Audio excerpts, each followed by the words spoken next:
So I want you to imagine this scenario. You're at work, you're working late, your partner texts you, hey, let's grab some dinner tonight. And your reply is, oh my gosh, I love to, but I'm really under some tight deadlines. So your partner then responds with, whatever then.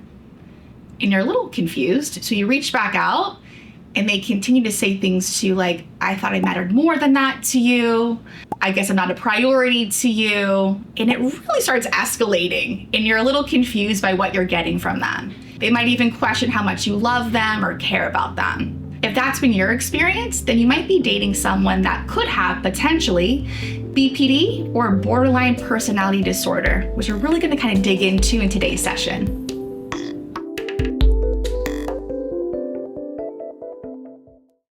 BPD is a mental health condition that really impacts how one manages their own emotions, views themselves, and also how they connect with other people.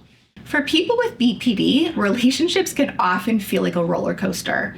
It's a lot of intense shifting of emotions, a lot of just intensity in general, and people just might have this really intense fear of abandonment, which can lead to behaviors that might really strain the relationship. Remember, BPD isn't who your partner is, it's truly a challenge that they're working to navigate. So before we jump in, it's really important to note that BPD, like any personality disorder, cannot be formally diagnosed until age 18 or older. The reason for that is because at 18 and into adulthood, that's when personality traits are much more stable. So there's a little bit of a fine line here. We really want to make sure that we're paying attention to traits in our partners and of ourselves, but also not kind of rushing to assume that, oh my goodness, I definitely think my partner has BPD. We want to really toe the line with noticing and observing, paying close attention, and taking action when necessary. So with that being said, if you are seeing traits in your partner that are really impacting your relationship,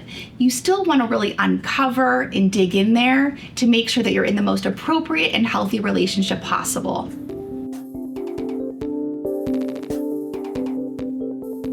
In relationships, BPD tends to show up in three major ways. So the first one's fear of abandonment, right? That might show up when your partner has a lot of fears that aren't really making sense for what's happening in the relationship at that time, right? So a feeling of being rejected, that you're gonna leave them. So like earlier, maybe you're not able to make that dinner reservation, right? But they're quick to jump to, you hate me, you don't love me anymore, our relationship is on fire, or towards, doomsday.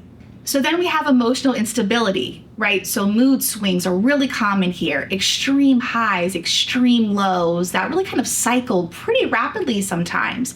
You might be feeling a little bit uncertain or that the relationship almost has a feel of unpredictability. So for example, right, you wake up, morning time, have some coffee, things are pretty good. You and your partner then go to brunch. By the time you get there, your partner is distraught and crying. You can't really identify a trigger for what's happening. That's a perfect example. And so the last one is the favorite person dynamic, which I'm sure a lot of you have seen trending on social media. This is really the tendency for someone to have a favorite person, and it sounds really great, right? But they're really relying on this person for validation, comfort, and support. And what can happen for the other person is just a lot of pressure, feeling that they have to really own the feelings of their partner, whether in a romantic relationship or even in a friendship.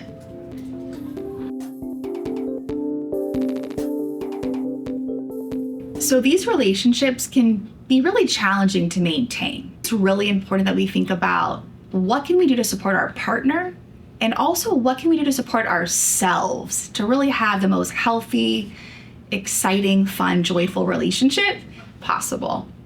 Okay, so supporting your partner. One of the first things you're gonna want to do is educate yourself. Get really familiar with what is BPD. Doing your research, digging in there, so you can familiarize yourself with symptoms and triggers, and then just talk to your partner.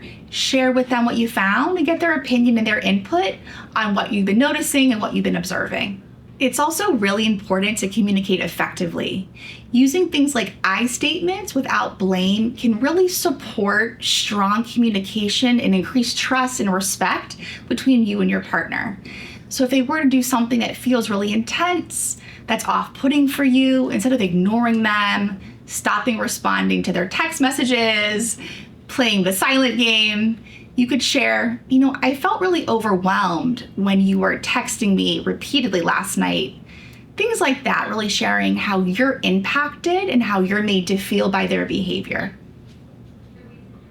Another great practice is something called a relational agreement. You'll probably do this with your clinician, your therapist, and it's a really wonderful way to almost set up common ground rules, if you will, on establishing what is appropriate, what is necessary and needed and desired from both yourself and your partner. So things around what you will or will not tolerate in the relationship, boundaries around how you're communicating.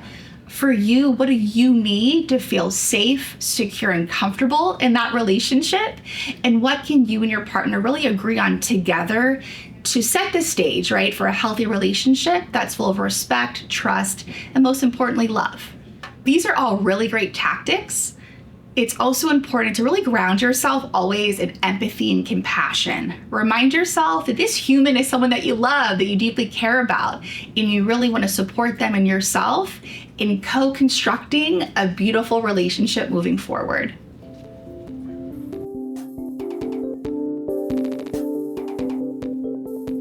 There's no cure for BPD, but there's one approach in therapy that can be really, really helpful. The name of that is dialectical behavioral therapy, or what's commonly referred to as DBT.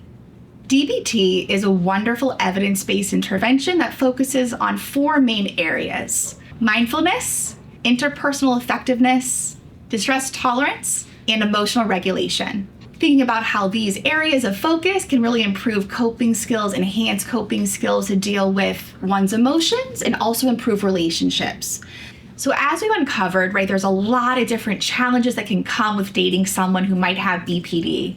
What's really important is kind of the metaphor of putting on the mask, your oxygen mask, before helping someone else. It's really key that you're thinking about what you need and taking care of yourself so that you can really best support your partner who might be also navigating BPD.